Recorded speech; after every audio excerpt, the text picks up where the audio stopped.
Bonjour à tous. Ça, c'est notre quatrième session. Nous sommes très heureux d'arriver à la fin de ces cours très intéressants sur la résilience appliquée. Et aujourd'hui, c'est un thème que ça me plaît beaucoup, que c'est la réflexion sur les travailleurs sociaux ou facilitateurs et ses émotions. Je pense que nous arrivons à un moment très, très précieux de notre cours pour réfléchir sur nous-mêmes.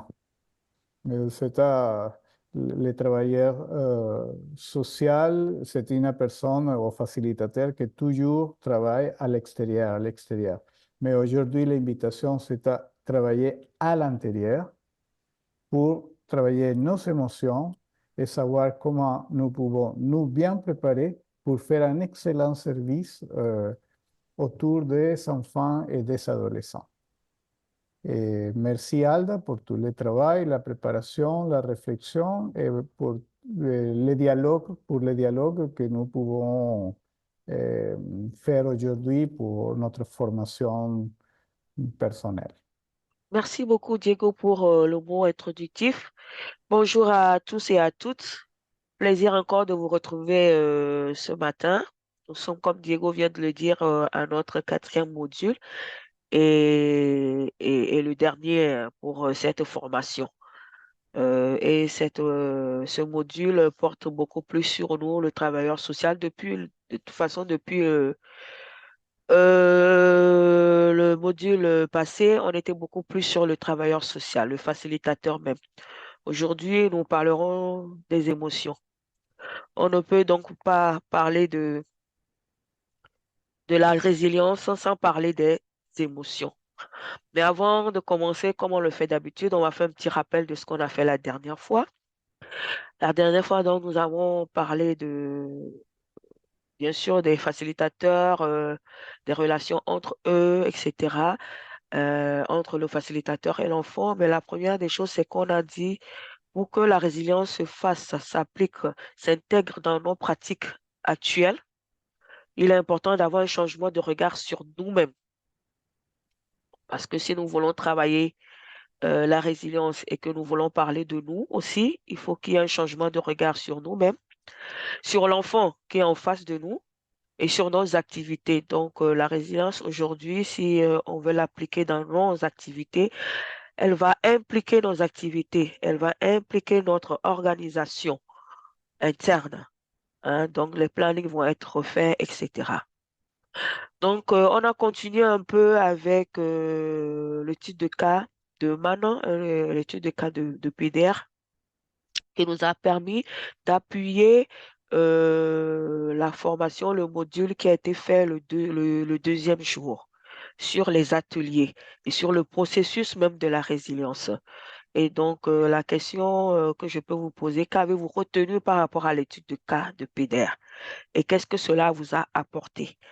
Est-ce que certains parmi vous, une ou deux ou trois personnes peuvent donner qu'est-ce qu'ils ont retenu sous forme de rappel et puis ce que vous avez retenu par rapport à cette étude-là? La parole est à vous.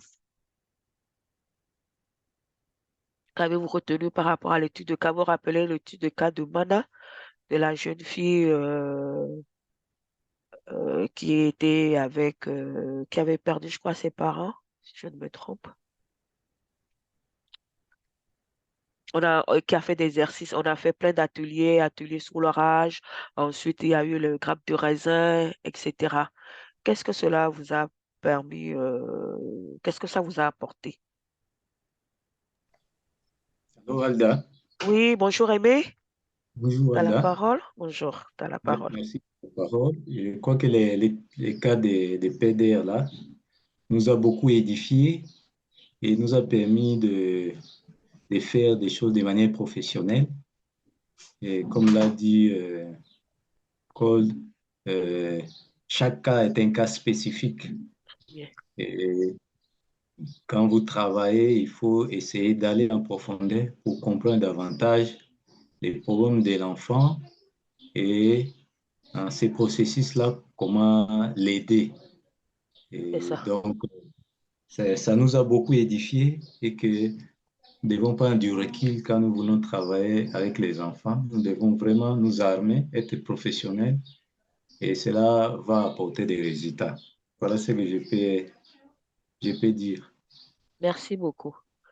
Une autre personne, qu'est-ce que vous avez retenu un peu par rapport à l'étude de cas? Et qu'est-ce que cela vous a apporté de plus? Une autre personne qui veut bien intervenir? N'ayez pas peur, hein. Il n'y a pas de mauvaise réponse, il y a pas, on parle et voilà quoi. Oui, c'est Mado, non? Qui veut intervenir? N'ayez pas peur, voilà. Franciscain Yves, Yves de Franciscain, t'es là? Oui, oui, je suis là. Allez, dis-moi Yves, qu'est-ce que ça t'a apporté? Ça va au Bénin? Bon, oui, oui, ça va, ça va. D'accord, parfait. Alors, dis-moi. Bon, moi, et cette étude de cas m'a permis de comprendre que le travail en synergie, le travail en collaboration avec les autres partenaires est d'une importance capitale. Parce que si ils ne se sont pas entendus, ils sont mis ensemble pour travailler, je pense qu'ils n'auraient pas réussi ce cas. Donc, c'est ce que moi, j'ai noté. Le travail en Parfait. groupe est très primordial. Merci beaucoup, Yves. Merci. Cécile du Cameroun, Cécile Calibre, Calibre Enfant, Cabril, c'est ça, enfant? Je ne me trompe pas du nom de l'association. Euh, Calbril. Cabril, voilà, très bien. Calbril. Alors, ce que j'ai retenu, c'est d'abord un travail collectif et puis ensuite un travail individuel. Parce que quand on prend un enfant individuellement, on a beaucoup de chance de, comment dirais-je là, de qu'est-ce que je veux dire, un enfant qu'on prend individuellement, on a beaucoup de chance, n'est-ce pas, qui vous dise tout ce qu'il a dans son cœur. Donc, c'est un peu ça que j'ai retenu, c'est-à-dire que collectif et puis maintenant, d'une manière individuelle. C'est ça. Merci. Merci beaucoup, maman Cécile. Oui, effectivement, c'est ça, hein. Tout ce que vous avez dit est vrai. Donc, par rapport à cette étude de cas, nous pouvons dire que pour chaque enfant, le processus est différent. C'est important de le savoir. La résilience nous amène à un travail beaucoup plus individuel. La résilience vient juste appuyer, je n'arrête pas de dire tout ça, parce que tout ce que vous faisiez jusqu'aujourd'hui, c'est pas parce que c'est pas bon, c'est très bien. Elle ne vient que appuyer, c'est une approche psychosociale qui vient appuyer ce que vous faites et qui vous permet de retenir, d'avoir beaucoup plus d'éléments à travers ces différents ateliers-là. Donc, ça nous apporte un plus. Et le travail non seulement en groupe, mais également individuel, comme maman Cécile aussi vient de le dire. Donc, voilà en gros ce qu'on peut. Et qu'il est très important d'analyser les ateliers, hein. On ne fait pas les ateliers et puis on les abandonne. Il faut les analyser. C'est en les analysant qu'on arrive à obtenir des éléments nécessaires pour pouvoir avancer avec chaque enfant. Et donc, excusez-moi, Colt nous disait la dernière fois que ce processus qu'ils ont utilisé pour Mana, c'est pas le même processus qu'ils ont utilisé pour d'autres enfants. Donc, à chaque enfant, un processus. Donc, voilà. Et donc, on a évoqué la mission du facilitateur. Cette mission qui est donc d'aider, d'activer le processus de résilience. Je vous ai dit que vous êtes des facilitateurs explicites. Donc, vous portez la résilience. Et donc, vous allez activer maintenant cette résilience-là. Vous devez identifier et travailler aussi avec les ressources internes et externes de l'enfant afin que cette dernière puisse se reconstruire. Notre but, c'est la reconstruction de l'enfant, sa sécurité, etc. Vous vous rappelez du lien qu'on a eu à faire avec l'enfant et le facilitateur. On a parlé également des compétences du facilitateur. On a parlé de la relation facilitateur et enfant. Et on a parlé de la relation entre facilitateurs. Et nous qui sommes les porteurs de cette résilience-là. En gros, c'est ce que nous avons vu la dernière fois. Je disais au début que la résilience exige de nous en tant que travailleurs sociaux, la gestion des émotions.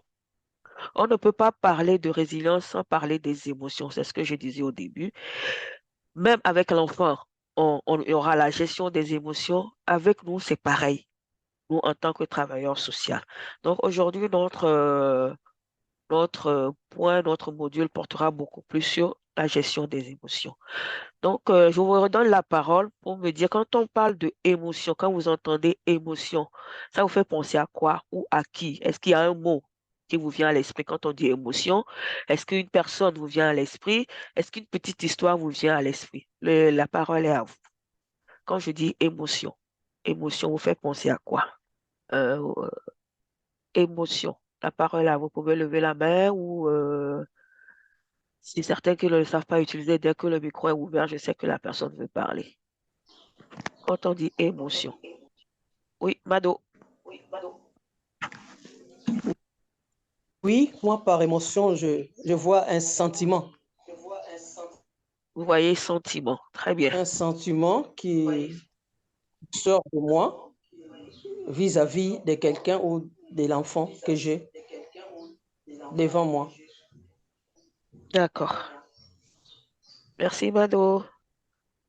Mauta, je crois que Mauta avait son Merci, micro. Ada. Oui, allô? Oui, bonjour Mauta, oui, tu as la parole. Oui, bonjour à tout le monde. Euh, C'est en quelque sorte le ressenti du travail social face à ce que vit l'enfant. Le ressenti Du travailleur social, c'est ça. du travail social face à la situation à laquelle elle fait face. Il fait face vis-à-vis de son client ou bien de l'enfant. D'accord. Cela suppose, oui, cela suppose qu'a priori, toi-même, tu dois te connaître et savoir comment te prendre pour pouvoir gérer ces ressentis-là, pour pouvoir D'accord. avoir un bon résultat. Oui, Merci Mauta. Je oui, retiens le mot merci. aussi se connaître. Une autre personne? Oui, aimer. Merci. Merci Alda. Et moi, je voudrais compléter, parce que quand on parle d'émotion, je vois aussi quelque chose qui nous perturbe, et un état affectif qui est dans le sens positif ou négatif. D'accord. Merci beaucoup, aimé. J'ai retenu état affectif. Et encore une autre personne? Ok, on peut y aller. Alors, tout ce que vous avez dit n'est pas faux. Donc, ça vous donne déjà une idée de ce qui est un peu émotion. Quand je prends l'état affectif, quand je prends les ressentis, etc. Tout ce que vous avez dit est accepté. Mais maintenant, on va essayer de développer tout ça en profondeur. Mais ce que je voulais dire, l'aspect qu'on va faire aujourd'hui, c'est spécialement vous en tant que travailleur social. Vos ressentis, vos émotions. Comment gérer vos émotions? Il n'y a pas que entre vous et l'enfant, mais il y a aussi entre vous-même. Entre vous-même, c'est capital, c'est important. Pour qu'une organisation existe, parce que l'organisation, on peut créer un nom et puis c'est tout. Mais quand il n'y a pas de membres, c'est vous qui formez l'organisation, en fait. Voilà. Alors, pour parler des émotions, le premier point, comme vous l'avez si bien dit, il y a quelqu'un qui a parlé de reconnaître ses émotions, prendre conscience des émotions et les nommer. On sait que la tristesse, la joie, l'anxiété, l'angoisse, la colère, tout ça, ce sont les émotions, font partie de la vie de tous les jours. Et on se présente dans notre travail au quotidien avec ça. Mais est-ce que nous arrivons à les identifier? Est-ce qu'on arrive à identifier nos émotions? Est-ce qu'on arrive à comprendre nos émotions? Est-ce qu'on arrive à gérer nos émotions? Que ce soit vis-à-vis de l'enfant, que ce soit vis-à-vis de nous-mêmes, enfin, entre nous-mêmes. Est-ce qu'on arrive à gérer tout ça? Quand on parle de émotion, c'est quoi émotion? C'est un état affectif, comme Aimé vient de le dire. C'est un état affectif intense, caractérisé par des troubles divers. Ça, c'est une définition que j'ai prise dans le Robert. Donc, par des troubles divers. le résultat d'une interaction entre l'environnement et le monde interne. Les émotions impliquent des phénomènes neurologiques. On va plus loin. Biologiques, psychologiques, et peuvent être plusieurs à se chevaucher au même moment. Là, c'est une définition que j'ai prise de l'Université de santé des services sociaux de Québec. Ils disent que c'est le résultat d'une interaction entre l'environnement et le monde interne. Donc, l'environnement va jouer. Notre monde interne, nous-mêmes, notre organisme. Donc, quand il y a un stimulus, quand il y a un événement, quand il y a une situation, quand il y a un dire de l'enfant, quand on écoute l'enfant et qu'il y a une situation de l'enfant qui est là, ça peut nous affecter. D'où l'état affectif intense, ça peut nous affecter. Et donc, cet état-là implique des phénomènes neurologiques. Donc, au niveau du système limbique, biologique, des sensations physiques, etc. On a dit il y a des parleurs, tout ce qui est biologique, quoi. Voilà. Psychologique, on a des perceptions. Vous voyez, tout ce qui est en marche quand on a juste des émotions. Et on a dit que plusieurs émotions peuvent se chevaucher. Voilà. On peut aller d'une colère à une joie, etc. Voilà. Donc, en gros, c'est ce qu'on dit des émotions. Il est important de nommer les émotions pour les apprivoiser, les gérer. On a dit reconnaître ses émotions. Si on veut reconnaître les émotions, il faut les connaître, il faut les nommer. Si je ne sais pas quand j'ai la colère, je ne sais pas que c'est la colère, je ne peux pas reconnaître. Tous pour reconnaître quelque chose, il faut nommer la chose.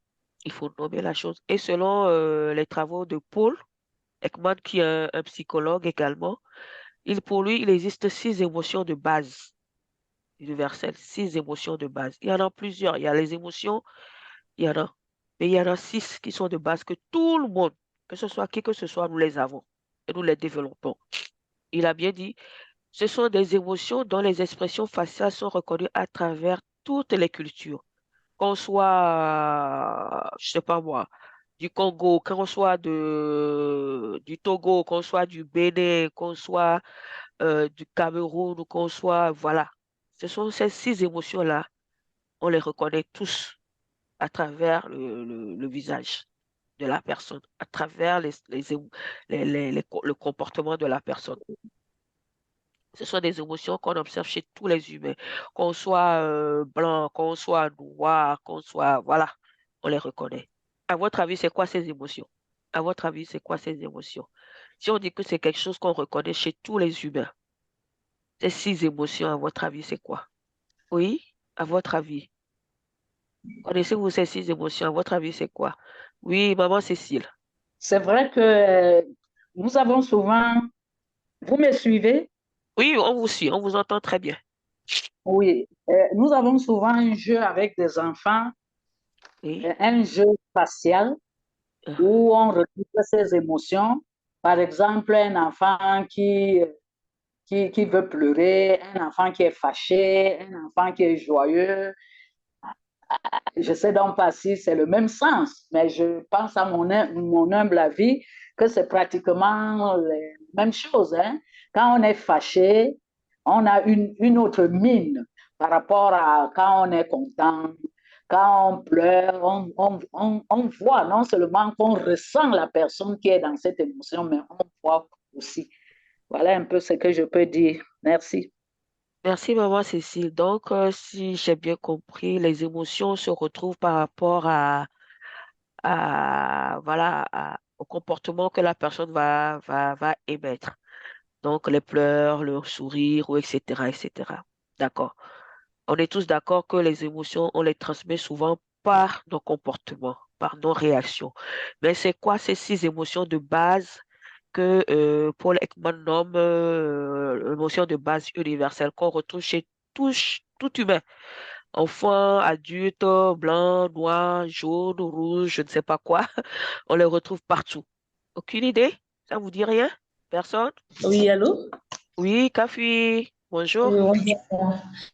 Ok, au niveau des émotions, je pense Oui, qu'on peut parler de la colère, très bien. la peur, la tristesse, la joie, Uh-huh. Et peut-être, on peut mettre peut-être le faciès pour peut-être le visage de la personne qui est émotive. Si on voit son visage, on peut savoir qu'il a quelque chose ou pas. Et même la surprise aussi. Très bien. Oui. Oui, le dégoût peut intervenir peut-être aussi. Très bien. Ça fait 6 émotions. Ben, bravo à Kafui qui a, qui a donné les Oui, 6 émotions qu'on retrouve chez tout humain. d'accord, merci. Donc, c'est ce qu'on retrouve effectivement chez tous les humains. Et donc, voilà. Moi, le numéro 1, c'est quoi? Qu'est-ce que vous retrouvez là? Le numéro 1, Je pense que c'est la joie, et la surprise. la surprise. Oui, le numéro 1, c'est la surprise. Oui. Le numéro 1, c'est la surprise. Le numéro 2, Bon, on mettra la joie là-bas alors. la joie. Une Oui. autre personne, numéro 3, Yves, de Francis Numéro Gambiner. 3, c'est peut-être la tristesse. Très bien, la tristesse. La 4, Numéro 4, je ne vois pas trop. c'est vrai? Oh, désolé. Ah. La colère. Je vous ai donné le secret. Le numéro 5,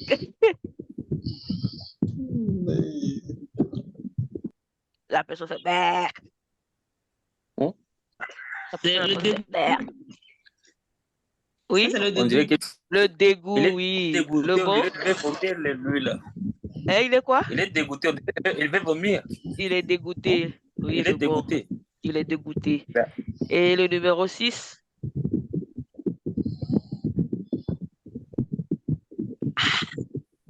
Si on dirait qu'il a peur. c'est la peur. Très bien. Le numéro 6, c'est la peur. Voilà. Donc, ces 6 émotions se reconnaissent partout, chez chaque humain, à travers nos réactions. À travers nos réactions. Quand une personne a peur, ça peut être une autre réaction hein, pour la peur.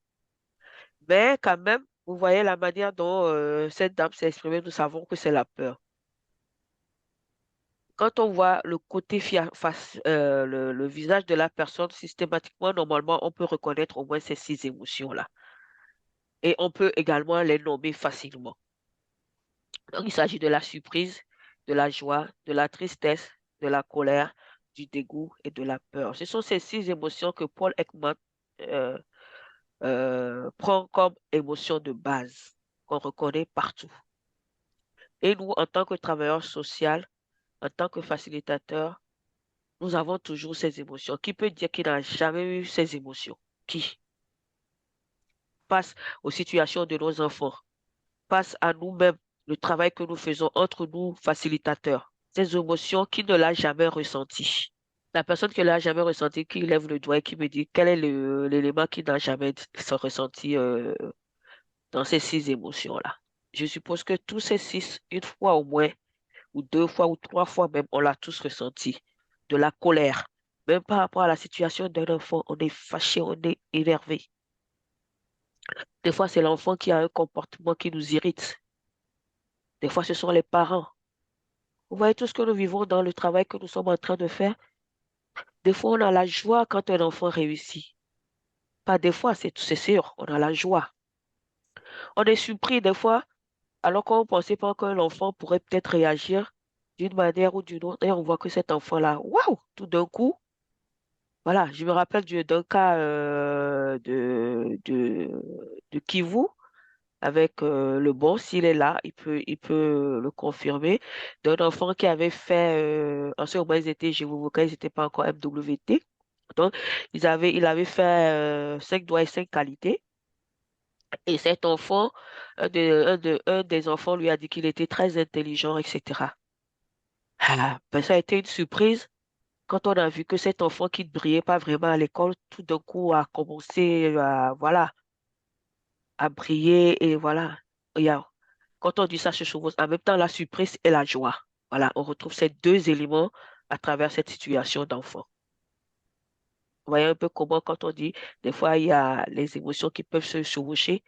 En même temps, on a la surprise et en même temps, on est joyeux. Voilà, de la situation de cet enfant qui, d'un coup, à changer totalement après une activité. Il arrive que nous-mêmes aussi, nous nous mettons en colère entre nous. Oui, il y a quelqu'un qui veut intervenir, qui veut dire un mot sur ses émotions. Non, ça va, on peut continuer. Donc voilà, comment identifier alors ces émotions?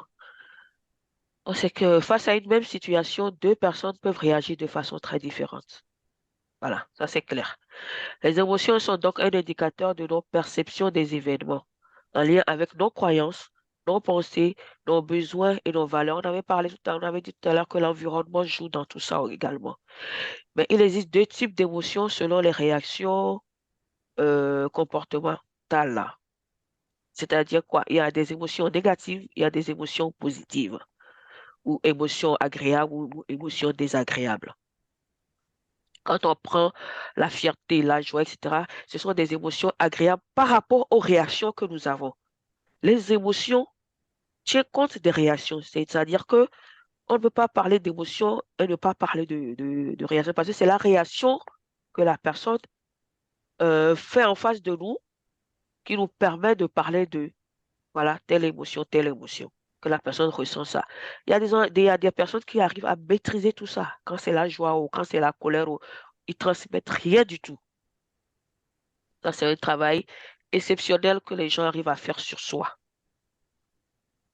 Mais l'émotion est quelque chose de... C'est pas dans un longtemps, c'est quelque chose qui vient là. Ça, il faut aussi qu'on le note. Par contre, un sentiment, il y a d'autres qui ont parlé de sentiment tout à l'heure. Par contre, un sentiment est beaucoup plus long. Vous voyez la différence un peu? L'émotion, c'est là. Je réagis face à quelque chose.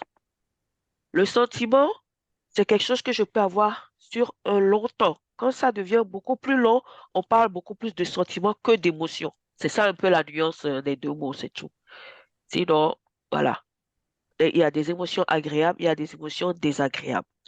Quand on parle d'émotions agréables, quelles sont les réactions en général? Le rire, le sourire, le visage lumineux. On peut des fois parler beaucoup, etc. Il y a les émotions désagréables, donc qui nous amènent à avoir des réactions agressives.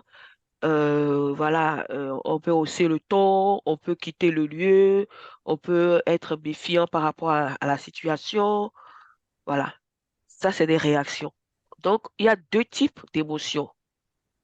Les émotions positives, les émotions négatives, ou désagréables ou agréables. Voilà, on peut dire comme ça. Et tout ça, c'est selon les réactions comportementales. Donc, en général, qu'est-ce que les scientifiques, ceux qui ont toujours développé les émotions, disent qu'il n'y a pas d'émotions négatives ou positives. Simplement des réactions de nos corps face à des stimuli, pensées intérieures, comportement d'un collègue ou d'un enfant, situation familiale, etc. Eux, ils disent qu'il n'y a pas d'émotions négatives ou positives. Toutes les émotions, on doit les extérioriser, si je peux m'exprimer ainsi. Mais c'est la réaction que nous avons par rapport à ces émotions-là qui fait qu'on parle de réaction, d'émotions négatives et d'émotions positives. Je ne sais pas si je me fais comprendre. Pour eux, les émotions sont là, c'est bien, ça permet de se construire, ça permet d'avancer, etc. Mais elles deviennent négatives par rapport aux réactions que nous menons. On ne peut pas dire à une personne de ne pas être en colère, parce que ça va venir. Le corps, l'être humain que nous sommes va faire, c'est-à-dire ça viendra. Mais maintenant, c'est par rapport à la réaction que nous avons qui amène à dire que, ah, c'est négatif. On ne peut pas dire à une personne de ne pas être triste face à une situation. Ivoirien dira, choco choco, ça est là. Choco choco, ça va venir. Mais si on a une réaction, si on arrive à maîtriser cette réaction, on arrive à maîtriser notre réaction par rapport à ces émotions, ça veut dire qu'on est en train de réguler, on est en train de gérer. Donc, c'est nos réactions négatives qui entraînent qu'il y a soit un problème, soit il y a un conflit, soit il y a etc., etc., etc. Donc, vous voyez très bien que j'ai mis émotion agréable, émotion désagréable, réaction positive, réaction négative. Donc, ce sont nos réactions qui sont négatives ou bien positives. Les émotions elles-mêmes, elles sont là. On n'y peut rien. Bon, je ne sais pas s'il y a une question par rapport à tout ce que je viens de dire. Sinon, comment reconnaître ces émotions? Quand vous vivez une émotion, pour la reconnaître, il faut se demander qu'est-ce que je ressens dans mon corps.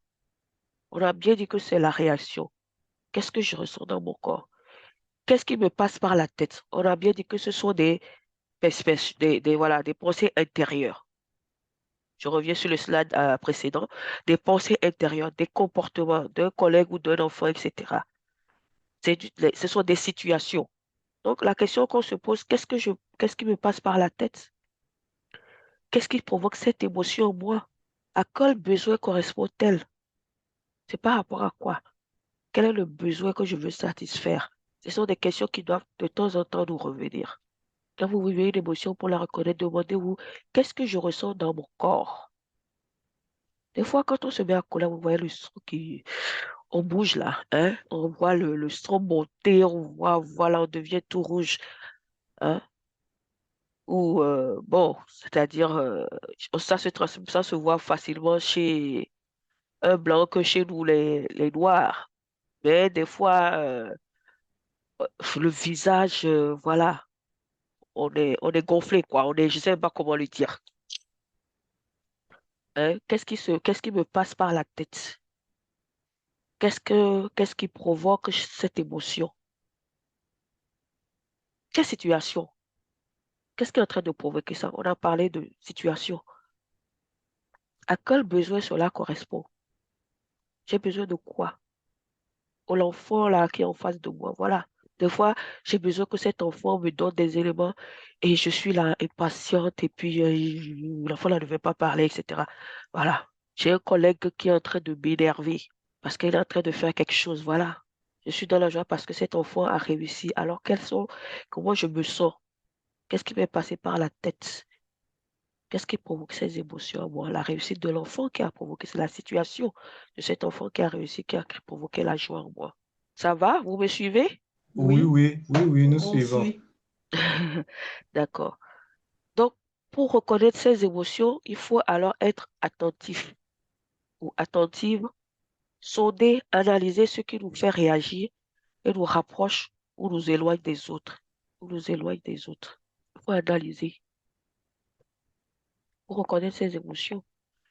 Aujourd'hui, peut-être, on n'était pas à un stade de reconnaissance. Les émotions arrivaient, on les accepte, on arrive, ça arrive, on avance. Aujourd'hui, on a un stade de savoir qu'est-ce qui est en train de provoquer ça là en moi. C'est pas facile, hein. Moi-même qui suis en train de vous parler, c'est pas facile. C'est pas facile. Pour arriver à ce stade de maîtrise de soi. Mais pour arriver, c'est la première des choses, c'est la reconnaissance des émotions. Qu'est-ce que je ressens moi? C'est le dégoût, c'est la tristesse, c'est la joie, c'est la peur par rapport à cette situation, par rapport à ce que l'enfant est en train de me dire, par rapport à cet enfant qui est en face de moi. Des fois même, l'enfant juste, il me dégoûte. On le dit, il y a des mots qui nous sortent comme ça. Cet enfant-là me dégoûte. Ah, j'ai pas envie de voir sa tête pour reconnaître ça. Qu'est-ce que tu ressens quand tu dis ça? Parce que des fois, c'est des mots qui nous viennent comme ça, des phrases qu'on donne, mais on ne sait pas, on n'a pas calculé à savoir quelle est l'émotion que j'ai eue et puis cette phrase-là est sortie. Qu'est-ce que je ressentais quand j'ai fait sortir cette phrase-là? Quelles étaient mes pensées quand j'ai fait sortir cette phrase-là? On n'analyse pas rapidement. On avance, on dit et puis on avance, quoi. Est-ce qu'il y a une proposition, d'autres questions pour reconnaître ces émotions ou bien que pensez-vous de tout ce qu'on vient de dire jusque-là? On fait une petite pause pour, pas une pause, mais un temps de réflexion un peu sur tout ce qu'on vient de dire. Alda, je peux Oui, dire quelque chose. oui, Diego, t'as la Je parole. pense que quand nous parlons des émotions, nous parlons de notre vulnérabilité. Très bien. C'est un aspect que ça touche beaucoup parce que dans la vie quotidienne, nous devons faire un travail. Nous devons travailler comme un personnage. Mais quand nous commençons à engager notre vie avec nos sentiments, nos émotions dans le travail, c'est un aspect de vulnérabilité qui Ça. peut-être peut nous dire, voilà, je dois établir un limite en ligne. Mais tu as dit vraiment que les émotions, ce ne sont pas négatives, ce sont des émotions, parce que nous sommes personnes, nous sommes humaines. à partir de sa condition humaine, nous pouvons faire une relation avec les enfants, les adolescents, et nous pouvons provoquer des processus comme la résilience. Donc, c'est bien de prendre conscience que notre personne, notre être humain, va établir une relation avec des autres êtres humains. C'est ça. Peut-être pour commencer un dialogue, non? Je voudrais comprendre ma vulnérabilité pour savoir comment comprendre la vulnérabilité des autres. C'est Ce ça. que je veux dire. Merci beaucoup, Diego. C'est ça. Effectivement, c'est ça. C'est effectivement ça. Parce que je disais, on ne peut pas faire la résilience sans parler des émotions, de notre vulnérabilité. Nous sommes aussi vulnérables. Quand nous vivons toutes ces... Je vous ai dit, j'ai fait le terrain aussi. Il m'est arrivé, même tout dernièrement, j'ai changé, excusez-moi, j'ai changé avec Mauto sur des cas d'enfants qui ont été victimes d'abus. Il y a la semaine passée, on en parlait, mais j'étais en colère. Quand il m'a envoyé les cas, quand on discutait, quand j'ai dit, mais c'est pas possible, comment est-ce qu'on peut encore en arriver là, etc. Oui, je me sens vulnérable. J'étais en colère par rapport à cette situation. Ce sont des émotions qui, que- qui sont sorties de moi. Et en même temps, je me sentais incapable d'agir. J'ai l'impression, je me dis, mais je suis loin. Et en même temps, c'est comme si voilà, ça bouillonnait en moi. C'est vraiment deux trucs qui se mélangeaient en moi. Je disais, mais c'est pas possible, c'est pas possible. En même temps, je dis, là, je peux même rien faire. Et donc, j'ai essayé de donner des consignes, quelques consignes à Maouto par rapport aux situations. Mais j'avoue que c'est compliqué. Voilà. Donc, il faut quand même que moi aussi, j'arrive à maîtriser ça. Maîtriser ne veut pas dire que je ne vais pas le laisser. Je l'ai laissé, c'est sorti. Mais ça ne veut pas dire que j'ai cassé des choses, j'ai insulté Maouta ou pas, ou quoi que ce soit. Non, même, voilà. Mais j'ai essayé de dire, bon, voilà la situation, qu'est-ce qu'on peut faire maintenant face à cette situation? Mais cela ne m'a pas empêché d'exprimer ma colère. Et Maouta l'a senti quand je parlais. Voilà. Peut-être en face de cette situation, si j'avais les parents ou bien l'autre, enfin, en griffe, l'auteur de la personne qui est l'auteur de cet acte-là, est-ce que j'allais lui donner un coup de poing? Voilà, si je lui donne un coup de poing, et ma réaction, elle est négative. Ma réaction, elle est négative. Je ne pourrais malheureusement pas lui donner un coup de poing. Mais ma réaction, ma colère m'amène plutôt, c'est là où il y a la reconstruction, c'est là où il y a le côté de la chose, c'est d'amener plutôt qu'on punisse cet auteur-là. Ma colère me pousse plutôt à aller vers, à mener des actions pour qu'on puisse l'attraper, pour qu'on puisse le punir. Voilà, ça c'est un exemple que je suis en train de donner. Pour dire qu'on est tous même vulnérables, hein. On est tous vulnérables. Oui, oui, Rita, Rita veut intervenir? Non? Ok. C'est pour me dire qu'on est tous vulnérables et qu'on peut vivre des situations qui vont nous amener à poser certains actes si on ne se contrôle pas face aux histoires d'enfants, face à nous-mêmes, entre nous, en tant que travailleurs. Alors, il y a une personne qui me prend la parole? Oui, le bon. Oui, oui, Ah, Allah, je voulais dire que au fur et à mesure qu'on encaisse ces émotions, il y oui, a des temps que nous aussi, en tant qu'intervenants, on a besoin d'un accompagnement, on a besoin d'une assistance. Et c'est pour cela qu'avec ces émotions, il est bon qu'entre collègues, nous puissions chaque fois partager, après l'activité, que nous puissions chaque fois partager et connaître l'état de l'autre. Parce que ça peut arriver que quand on est fermé sur soi-même, ces émotions nous provoquent des blessures de manière que nous-mêmes nous devenons encore victimes. c'est ça. Euh, Oui, avec un partenaire, lui, il voulait qu'à chaque fois, à la fin d'un projet d'accompagnement psychosocial, qu'on puisse avoir soit une semaine de retraite, tous les agents qui ont intervenu dans le projet sortent et qu'ils ont le temps de digérer tout ce qu'ils ont traversé le long du projet. Merci beaucoup, le bon. On revient, on va tu allais juste un peu en avance, mais on reviendra sur tout ça, toutes ces propositions pour se détendre, pour essayer d'avancer. Parce que nous seulement, nous avons les histoires des enfants. Nous avons nous-mêmes nos histoires hein, tout autour de nous, à la maison, nos enfants, euh, nos époux, épouses, etc. Hein, qui font qu'on on transporte tout ça, on vient au boulot avec. Au boulot, on en reçoit encore, mais il va falloir à un moment qu'on fasse. Voilà, c'est pour ça qu'il faut, c'est un travail d'équipe. Tout ça, c'est un travail d'équipe. Et comme Diego l'a dit, on est vulnérable. Il faut qu'on se dit, on n'est pas fort, hein? On n'est pas les tout-puissants. Et personne n'est tout-puissant, personne n'est parfait. Voilà. Le patron n'est pas parfait, l'autre collaborateur n'est pas parfait, les partenaires ne sont pas parfaits, etc., etc., etc. Et donc, on doit jouer sur tout ça. On continue alors. Donc, la roue des émotions. Voilà, ça c'est un exemple de roue que j'ai prise pour vous montrer que vraiment, il y en a 6, les 6 qui sont au milieu de base là, la surprise, quoi, etc.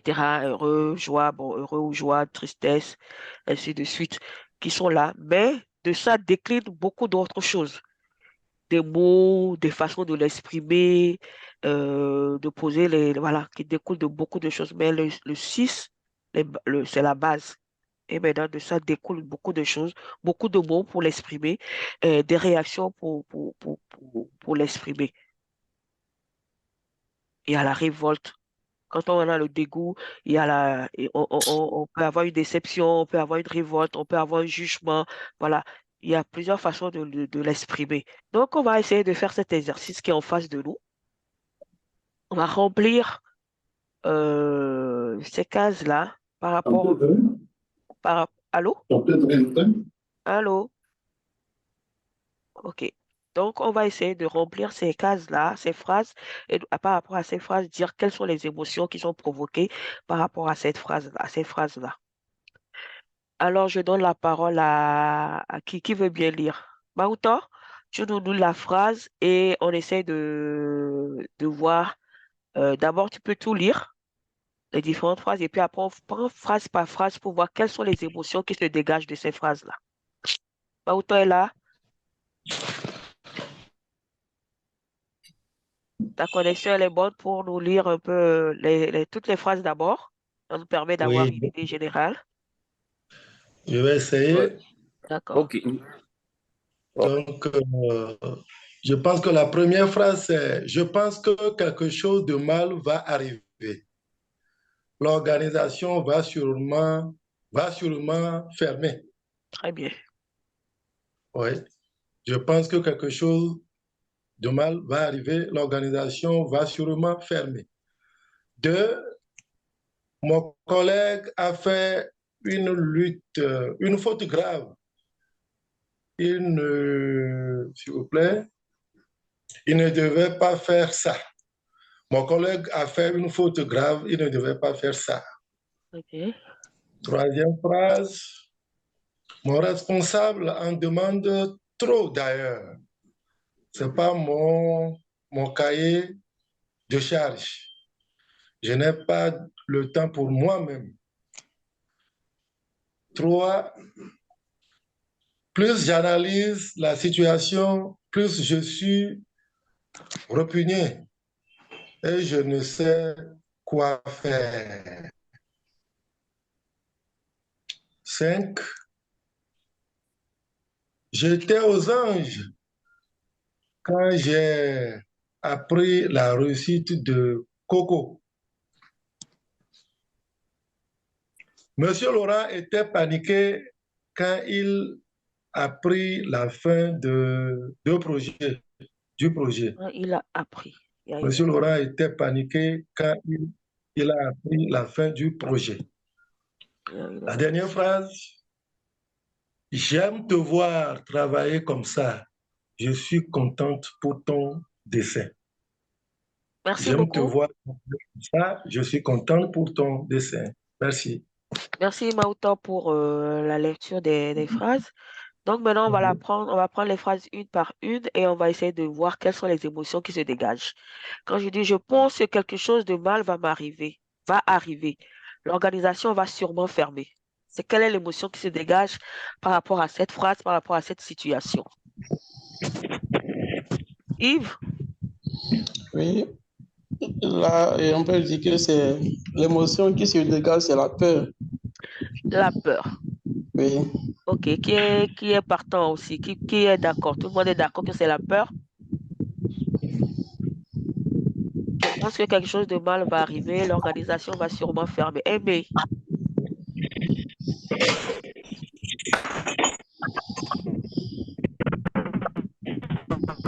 Allô, Aimé?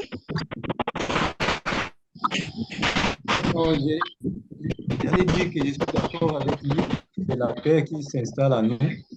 C'est la Parce peur. on a peur du lendemain. Quand Ça, l'institution sera fermée, des voilà. ouvrages et tout ça. Très bien, c'est la peur qui s'installe ici. La peur, l'angoisse du lendemain. On ne sait pas ce que le lendemain nous réserve. Voilà. Je pense qu'on est nombreux à avoir vécu de telles situations dans nos organisations. Quand les choses ne marchent plus, quand les projets sont en train de finir et qu'on ne sait pas comment ça va se passer, on a peur, on a une angoisse qui se dégage en ce moment-là. Voilà. Donc, c'est bien la peur ici. Mon collègue a fait une faute grave. Il ne devait pas faire ça. Ici, il y a quoi? Steve, oui? Ici, on va dire la colère. La colère, très bien. Pourquoi, Yves? Oui, la colère parce que apparemment il est fâché contre son collègue. Il est fâché contre son collègue, voilà. Très bien. Ensuite, on a mon responsable en demande trop d'ailleurs. C'est pas mon cahier de charge. Je n'ai pas le temps pour moi-même. Il n'a pas le temps pour lui-même. Son responsable lui en demande. Et puis, il se rend compte aussi que c'est pas son cahier de charge. Voilà, qu'est-ce qui dégage ici? Qu'est-ce qu'on retrouve dans cette expression? Mon responsable en demande trop d'ailleurs. C'est pas mon cahier de charge, je n'ai pas le temps pour moi-même. Toujours la colère. Toujours la colère, très bien. Plus j'analyse la situation, plus je suis répugné et je ne sais quoi faire. Plus j'analyse la situation, plus je suis répugné et je ne sais quoi faire. On est face à quoi? Quel sentiment? Quelle émotion ici? Quelle est l'émotion qui se dégage ici? Oh, oui, il y a quelqu'un qui a levé la main. Jacques. Oui, c'est le dégoût qui s'exprime. Très bien, c'est le dégoût. Le dégoût, oui. Ici, c'est le dégoût qu'on ressent au niveau de cette phrase. La personne est répugnée. C'est le dégoût. Très bien. J'étais aux anges quand j'ai appris la réussite de Coco. J'étais aux anges quand j'ai appris la réussite de Coco. Yves, oui. Mado, Yves. On peut dire la joie. La joie, très bien. La joie. Monsieur Laurent était paniqué quand il a appris la fin du projet. C'est la joie. Oui, Monsieur Laurent était paniqué quand il a appris la fin du projet.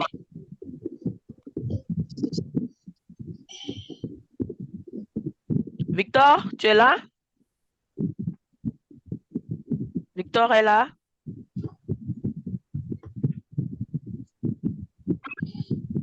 Victor?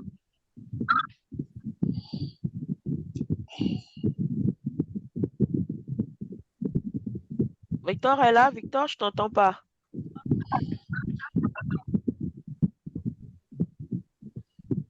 Herman?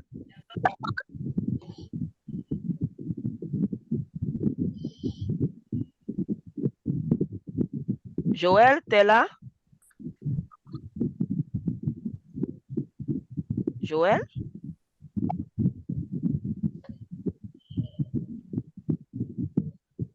Je vous entends pas, hein? Amanda est là? Oui, je suis là, Alda. Ah, bien, bonne arrivée. Alors, dis-moi, Monsieur Laurent était paniqué quand il a appris la fin du projet. Dis-moi, quelle est l'émotion qui se dégage ici?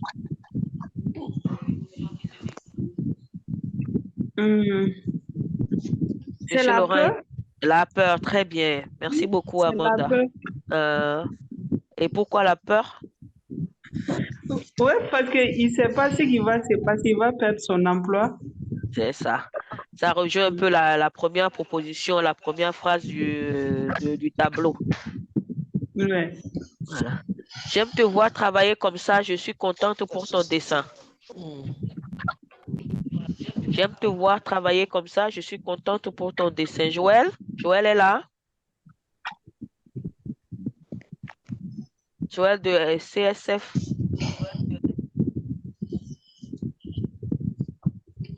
Victor de CSF? Vous êtes là? Vous voulez bien répondre à cette question? J'aime te voir travailler comme ça. Je suis contente pour ton dessin. Allez, Yves, dis-moi. S'ils veulent pas, Yves, dis-moi. J'aime te voir travailler comme ça. Je suis contente pour ton dessin. C'est la joie. C'est la joie. C'est la joie. Effectivement, c'est la joie. Vous voyez? Aussi, Alda, la fierté. La fierté, oui. La fierté. Très bien. Mais est-ce que pour... j'ai une petite inquiétude. Oui. Yves. Je peux? Oui, Yves, bien sûr. Et pour l'avant-dernière phrase là, est-ce qu'on disait aussi qu'il était surpris, qu'il a été surpris par la fin du projet?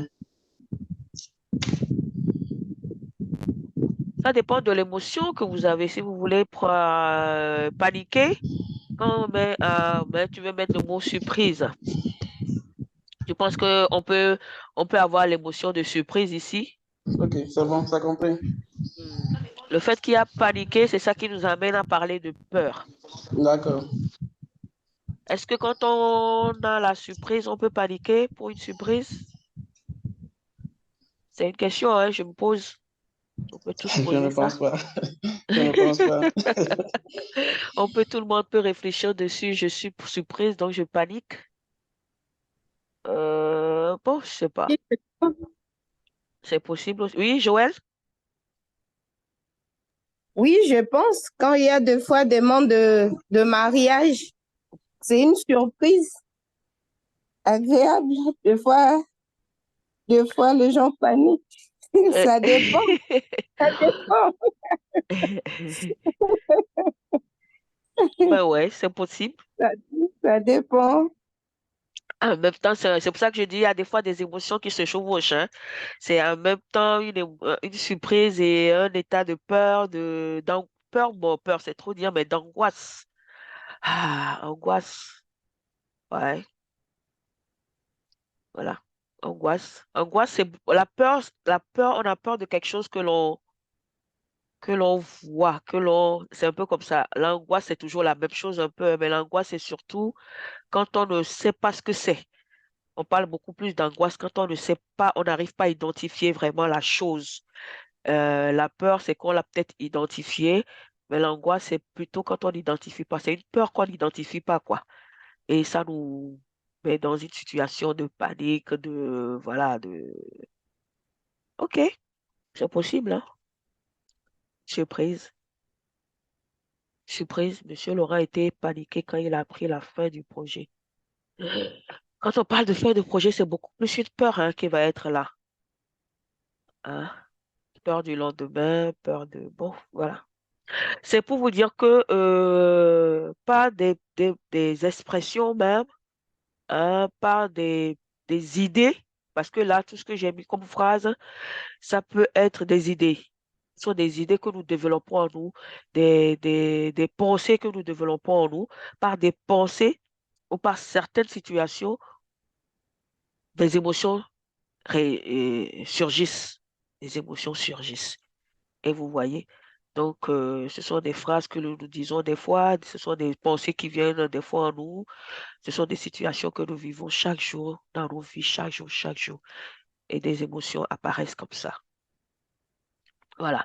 Et c'est, voilà, aujourd'hui, on est arrivé à, par ces phrases juste, à nommer ces émotions, donc à les reconnaître. Hein.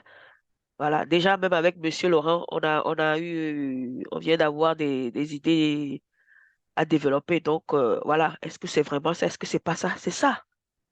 C'est ça. Mais nous n'étant pas dans la situation de Laurent, nous ne sommes pas en lui. Donc, si c'était le monsieur Laurent même qui était là, lui seul pourrait vraiment nous dire ce il a ressenti. Mais je crois quand même que c'était la peur par rapport au reste de la phrase qui dit la fin du projet. Donc, voilà un peu.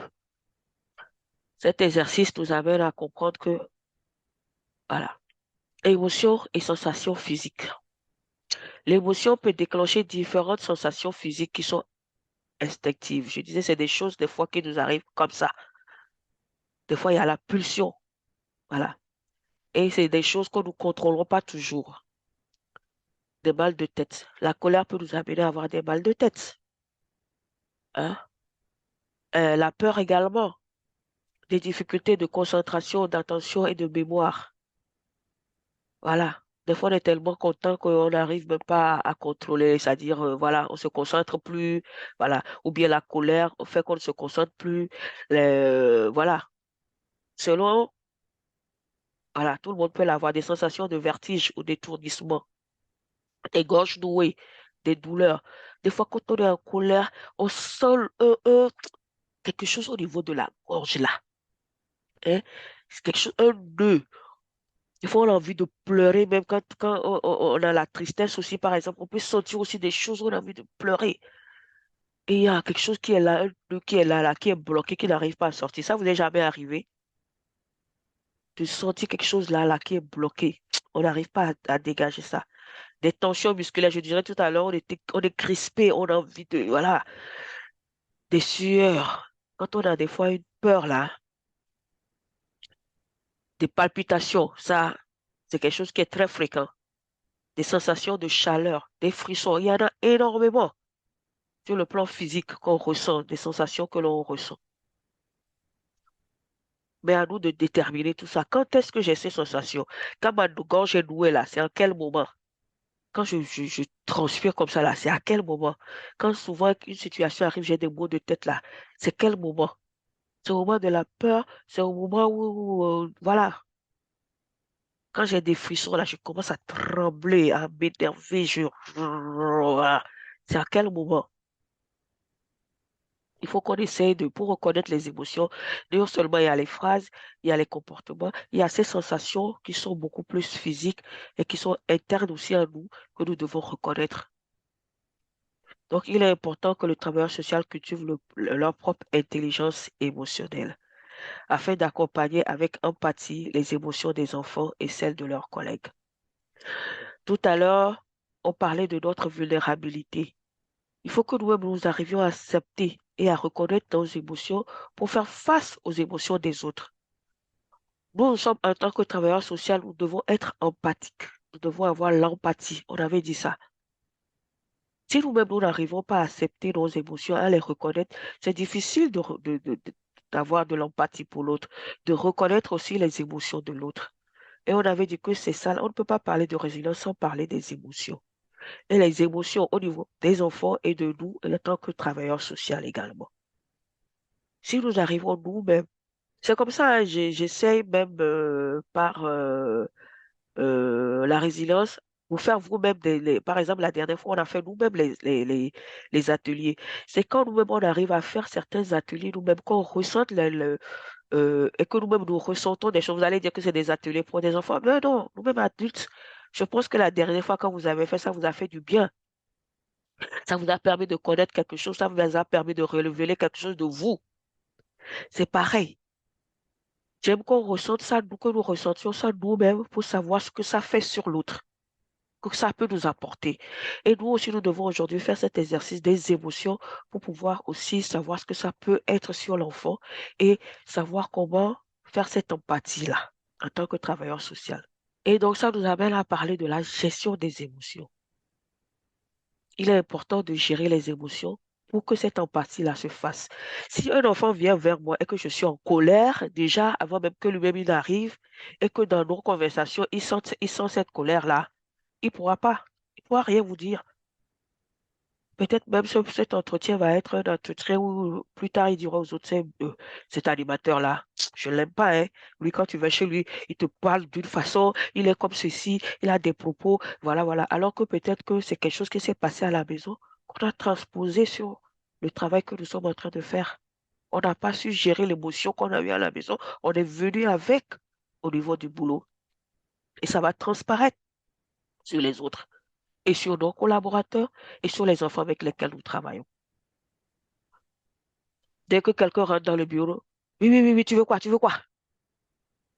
Ah, Kafi va repartir. Kafi va repartir. Elle va plus rentrer dans le bureau. Elle va dire, oh non, non, c'est bon, je vais revenir. Voilà. Oui, oui, oui, oui, oui, bon, voilà. Mais quand la personne rentre déjà, il y a un sourire, oh, on commence à rire, oh, voilà. Ou on est là, cool quand même.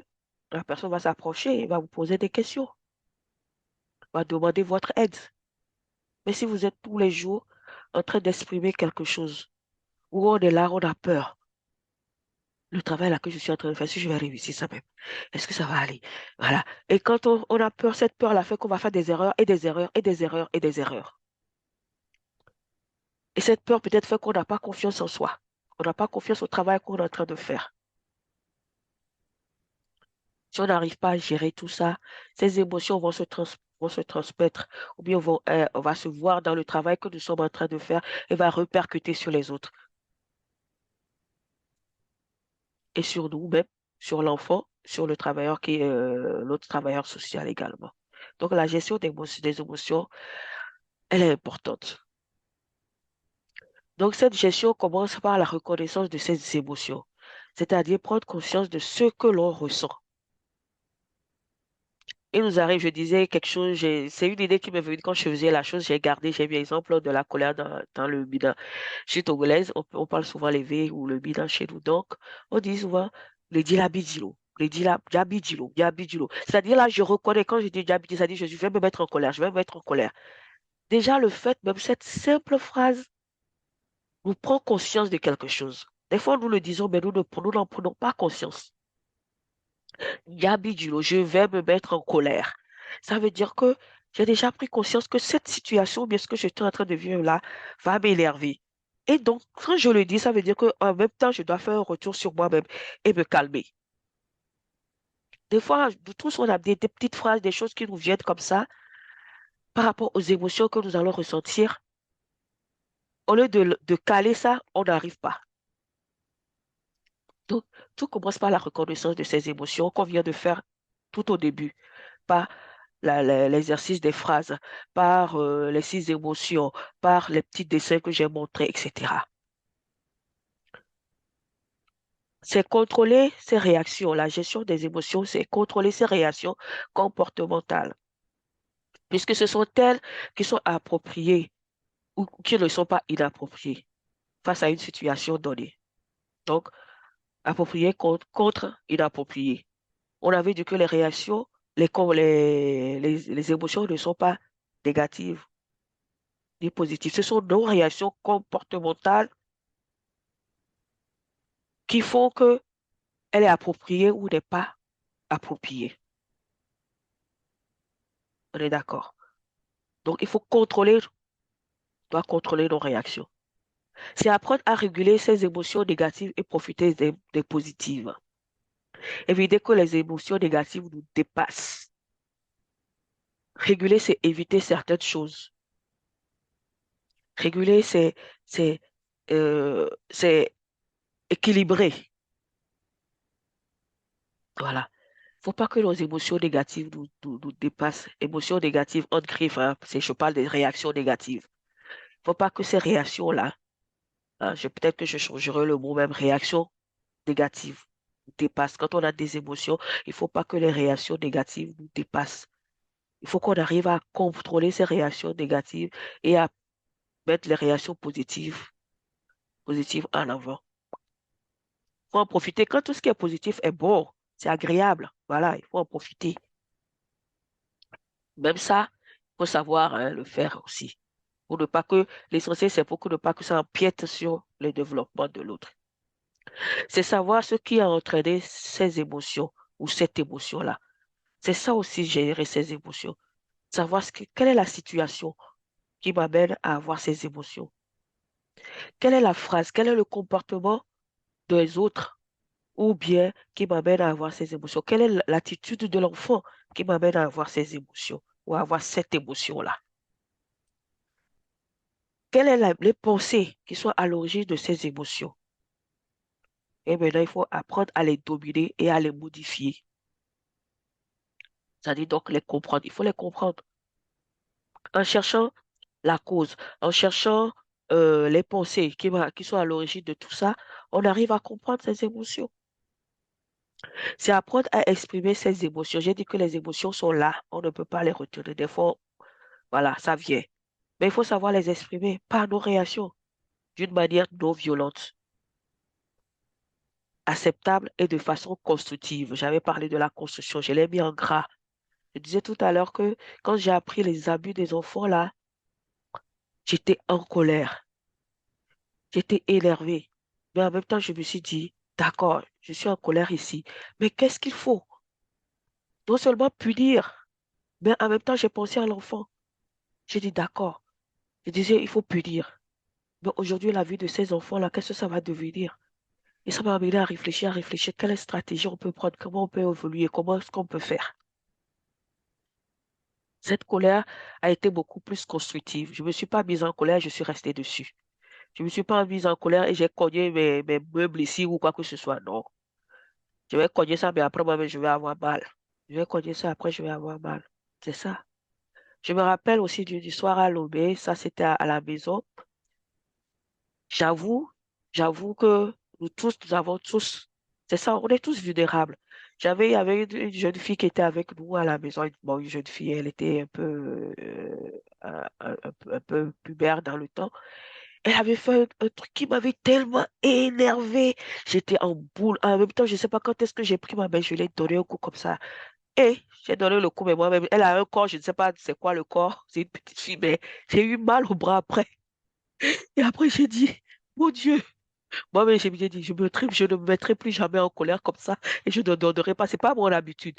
Quand moi, je dis, je vais te faire ça, hein, mais je ne fais jamais. Mais le jour-là, c'est la colère. Ma réaction a été outre. Moi-même, je ne me suis pas contrôlée. Et quand je lui ai donné le coup, après, j'ai dit, ouh, j'ai eu mal en même temps. J'ai dit, ouh, non, la fille là, j'ai mal au bras. Ouh. Vous voyez, je me suis fait mal moi-même. Je me suis mise en colère, mais ma réaction a fait que moi-même, je me suis fait mal. J'ai fait mal à la fille, mais je n'ai pas eu ce que je voulais. Donc, elle n'a pas été constructive. Je n'ai pas eu ce que je voulais. Et moi, ça m'a fait réfléchir. Si j'en parle aujourd'hui, c'est parce que ça m'a fait réfléchir. Je me suis dit, non, je pense que ce n'est pas la solution, ça. Et pourquoi même j'ai fait ça? Et puis, je me suis mise en cause encore moi-même et tout ça. J'ai dit, bon, il faut que je trouve une autre solution. Quand elle fait ceci, comment est-ce que je vais faire? Comment, voilà. Puisque nous savons qu'on ne peut pas lutter contre. Voilà, c'est ça. Quel est moins d'impact possible? Il faut donc utiliser ces émotions pour une construction. On ne peut pas. On a dit qu'on ne peut pas lutter contre. Ça va venir. C'est l'organisme. Si peut-être on veut aller sur le plan scientifique maintenant, vous allez voir des scientifiques vont nous développer ces émotions-là. Qu'est-ce que ça fait? Comment les neurones, comment les choses agissent, etc., etc. On n'en est pas là aujourd'hui, hein. Mais c'est pour vous dire tout simplement qu'on ne peut pas lutter contre ça arrive. Mais il faut éviter quand est-ce que ça ait des impacts négatifs. Négatifs, vraiment moins d'impact possible. Donc, il faut utiliser ces émotions-là. Bon, voilà en gros ici, par rapport aux émotions, la gestion des émotions. Je ne sais pas s'il y a une question spécifique, s'il y a un exemple par rapport à tout ça qu'on vient de dire, sur les émotions, les sensations que nous ressentons, sur la gestion même de ces émotions-là. On va continuer, hein. Comment gérer aussi, il y a peut-être des attitudes dont le bois a parlé tout à l'heure également, hein, qu'on va essayer de voir quelles certaines clés pour pouvoir mettre tout ça en pratique, pour pouvoir plutôt les amener à être constructifs, de façon constructive, comme on l'a dit. Mais est-ce qu'il y a une question, est-ce qu'il y a un exemple, est-ce qu'il y a une expérience que vous voulez partager avec nous par rapport à ces points-là? Oui, Oui, est-ce que c'est possible? C'est oui, oui, Cécile. oui, maman Oui, Cécile, oui. oui, je voulais savoir si, en parlant des émotions qui sont des réactions, et qu'il y a des réactions positives et des réactions négatives, Oui, personnellement, des expériences que j'ai, quand on parle des réactions négatives, en fait, c'est la faiblesse de l'adulte par rapport à l'enfant qu'on lui a confié. Parce que quand un enfant, n'est-ce pas, se comporte pas comme on veut, ça c'est la plupart du temps, c'est ce que nous on veut, alors il peut poser, n'est-ce pas, un acte.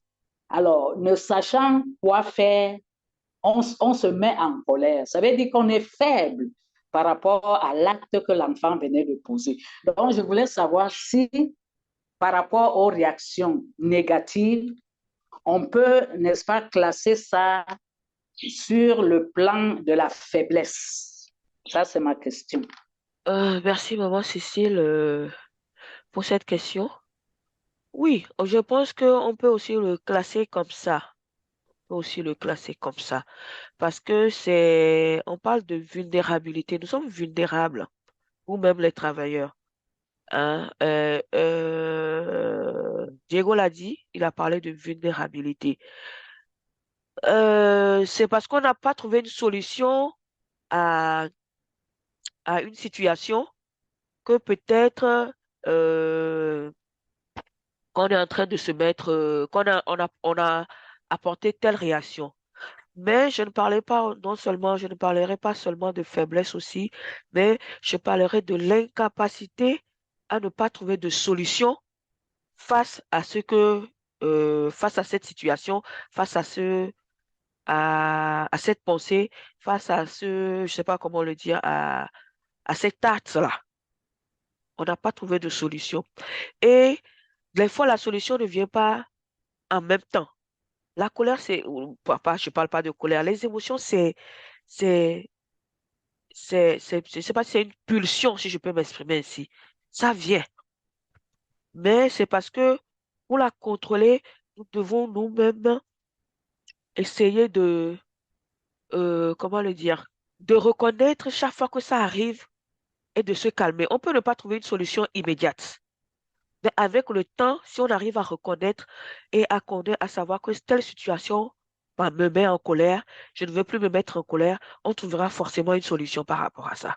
Il y a le bon qui a levé la main, on va voir ce qu'il va dire et ensuite, nous tous, on va donner une solution à la question de Maman Cécile. Le bon. Oui, oui, moi, je voulais juste te partager une petite expérience hein, Ah, par d'accord, je rapport pense que c'était à... pour Oui, répondre oui. à la question. Non, Oui, non, c'est mais juste vas-y, une expérience. vas-y, ça Il va peut-être rejoindre, oui. il y a quelques temps que j'étais au terrain et j'ai rencontré un enfant qui plairait. Alors, j'ai posé la question à son maman, pourquoi l'enfant pleure comme ça? Et la maman m'a dit, et ça fait 2 jours que l'enfant n'a pas mangé. Ouais. Alors moi-même, j'étais perdu, je ne savais pas quoi faire, je n'avais même pas de force. Donc, je n'avais même pas de solution pour l'enfant. Alors, en rentrant à la maison, c'est là maintenant que j'ai remarqué que cette situation-là m'a affecté émotionnellement. En arrivant à la maison, je vois l'enfant qui passe, je ne sais pas ce qu'il a fait, et sa grande sœur lui a jeté une pomme de terre. Et là, j'ai tonné, donc je les ai mis mal à l'aise, disant non, les autres sont en train de mourir de faim, vous êtes en train de blaguer avec la nourriture. Les enfants ont eu peur, et c'est après que je me suis dit non. Et donc, ce que je vis là m'a affecté, bien que je n'ai pas manifesté ça directement, mais ça a eu de l'impact sur mes enfants, sur ma famille. C'est ça, c'est ça.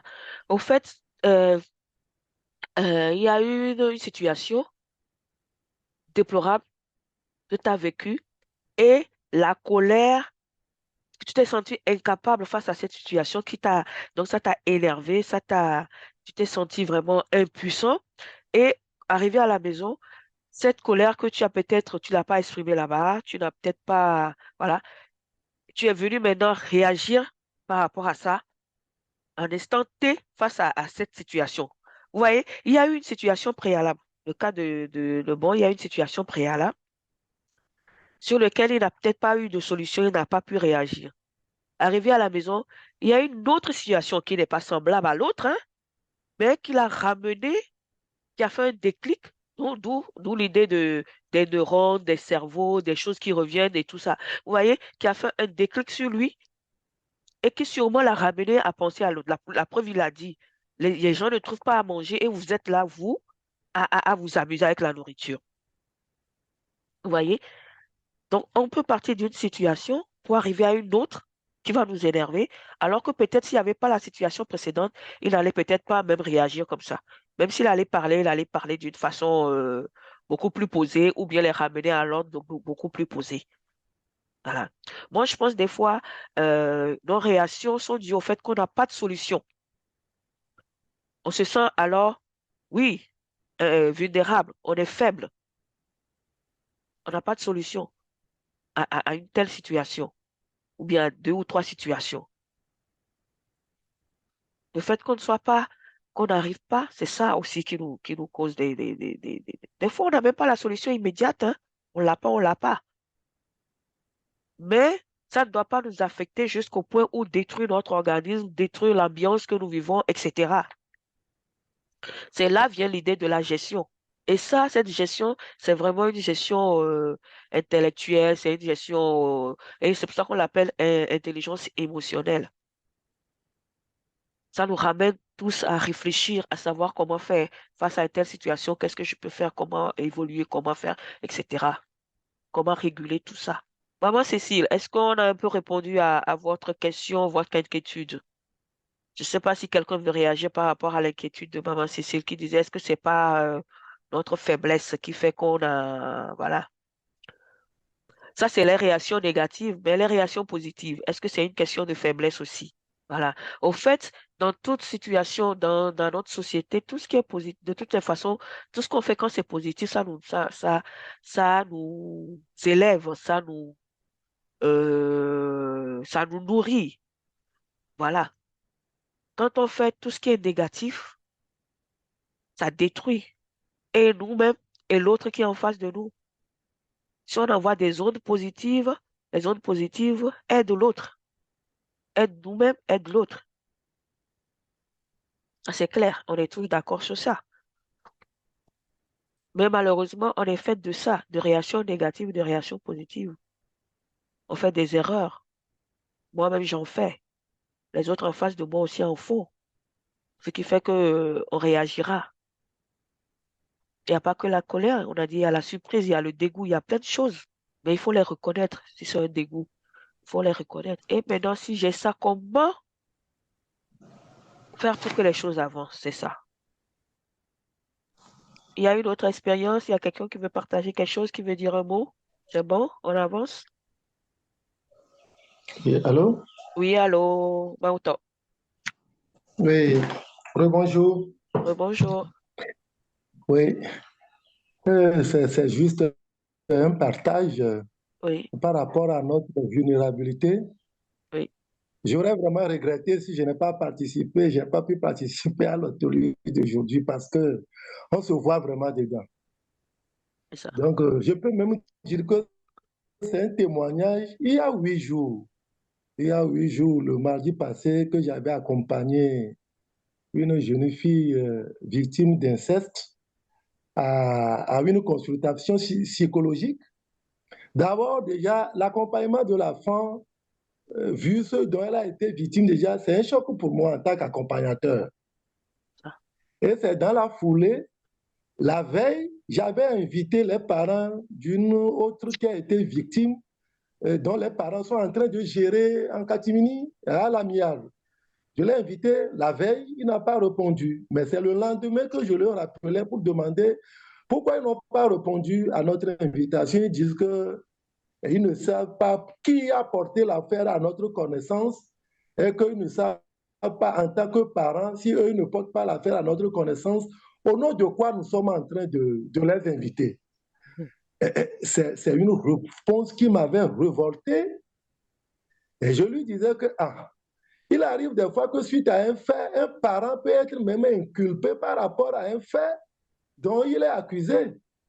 Donc, je lui ai donné ce genre de réponse. Et après, je disais aux psychologues, comment nous, en tant qu'accompagnateurs, nous allons nous prendre pour ne pas nous énerver. Franchement, j'étais hors de moi-même. J'étais vraiment hors de moi-même. Donc, c'est des cumuls d'émotions, des cumuls de sensations qui nous affectent et qu'effectivement, on doit faire attention pour pouvoir les gérer. Comme on le dit, sinon on ne pourra pas tenir dans le futur pour pouvoir continuer le travail quotidien que nous faisons. Je suis en train de revivre cette situation que j'ai vécue la semaine dernière, il y a 8 jours seulement. Mais dites-vous que le monsieur, il a finalement compris le bien fondé de leur invitation.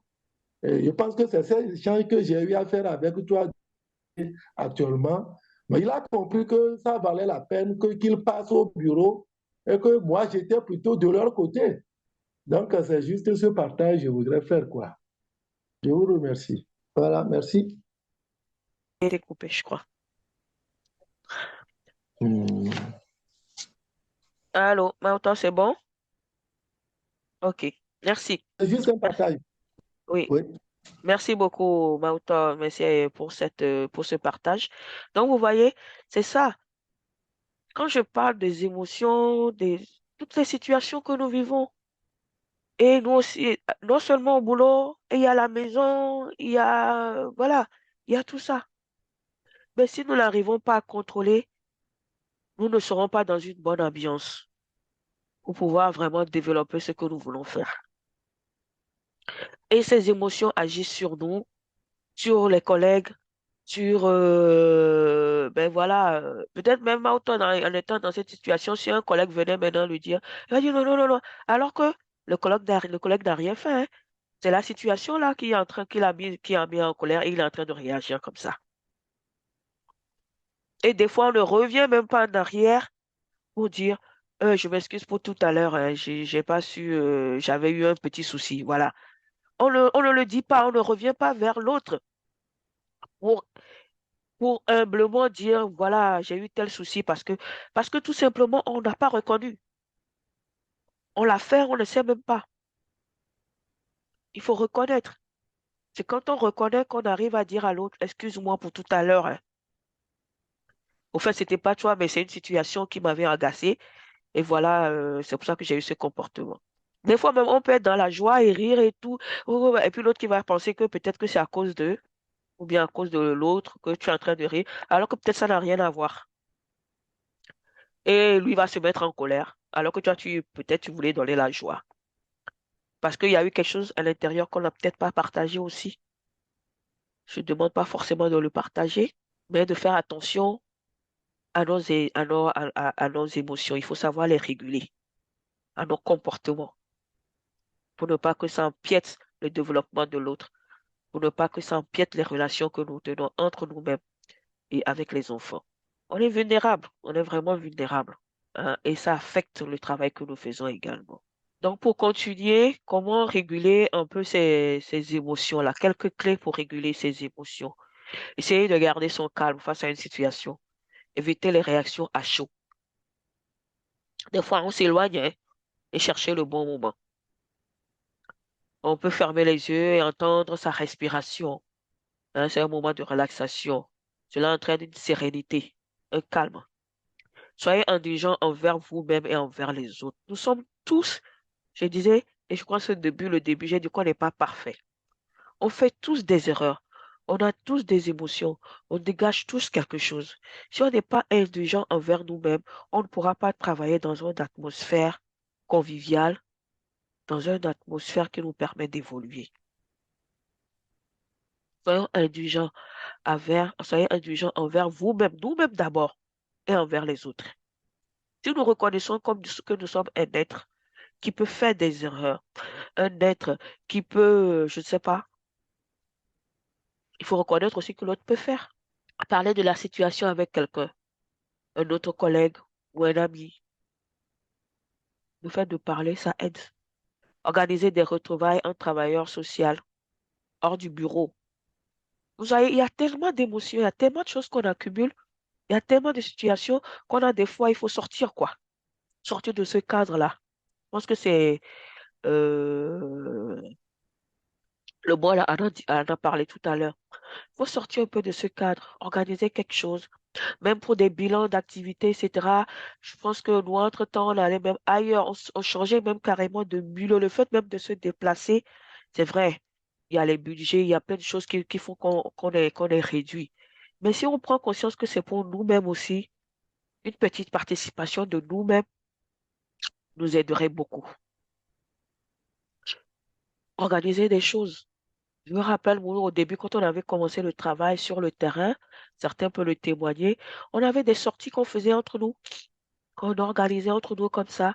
On pouvait aller, des fois, on arrivait même quand certains qui sont beaucoup plus intimes, aller peut-être même chez un collègue, ou bien on se retrouvait dans un bar, où on en parlait, même s'il arrivait qu'on va évoquer l'histoire d'un enfant ou une situation d'un enfant, c'était beaucoup plus relax. C'était beaucoup plus relax. Et même ça facilitait le partage d'expériences. Même nos réunions, on peut l'organiser pas tous les mois, une fois en passant, une fois dans l'année ou 2 fois dans l'année, que ce soit beaucoup plus convivial. Pourquoi pas? Voilà. Des séances de sport, de yoga, etc. Peut-être le yoga, c'est pas trop chez nous, mais le sport, les danses, etc. Hein? Je sais qu'il y a des institutions qui font le sport au sein de leur organisation, hein, qui créent un temps de sport, de football. Tous ces éléments que nous faisons avec les enfants sont importants pour nous aussi. Trouver des temps de repos pour ressourcer son organisme, lui redonner de l'énergie. Des fois, on est accablé par le travail. Donc, un petit truc fait qu'on s'énerve. Un petit truc fait qu'on s'énerve. On est accablé. Alors qu'on a temps de repos. On a des fois des temps où on a tellement du boulot, on ne prend même pas de congé. Même si c'est une semaine, c'est vrai, il y a le travail qui est là, mais pour qu'il y ait un bon rendement, on a besoin de relaxer notre corps. Et voilà, c'est le stress qui arrive, et puis après, on claque tout, et puis après, on est fatigué, et puis après, notre organisme aussi, on devient malade, c'est la tension par-ci, etc., etc.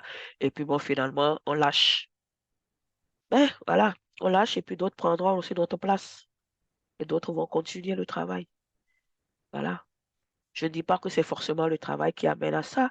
Il y a d'autres activités, d'autres choses, mais essayons de nous relaxer. Essayons d'avancer. Et comprenons qu'on est vulnérable.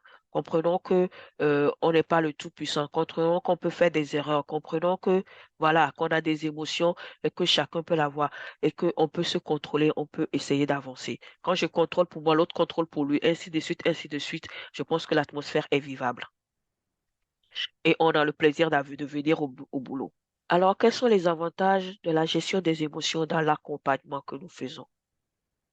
Apprendre à apprivoiser, à conquérir ses émotions permet de ne pas subir ces émotions, de ne pas les subir. Parce que quand on se met en colère et qu'on continue, on garde cette colère-là, ce n'est plus seulement une colère, émotion, ce n'est plus seulement émotion, ça devient autre chose. Voilà. Avoir la maîtrise de soi. Quand on arrive à gérer ses émotions, ça nous permet d'avoir la maîtrise de soi, de préserver sa santé. J'en ai parlé tout à l'heure, de préserver sa santé mentale et physique. On est plus à l'aise dans ce qu'on fait et on prend des décisions réfléchies. On se préserve. La santé mentale et physique, c'est important. On s'ouvre au monde.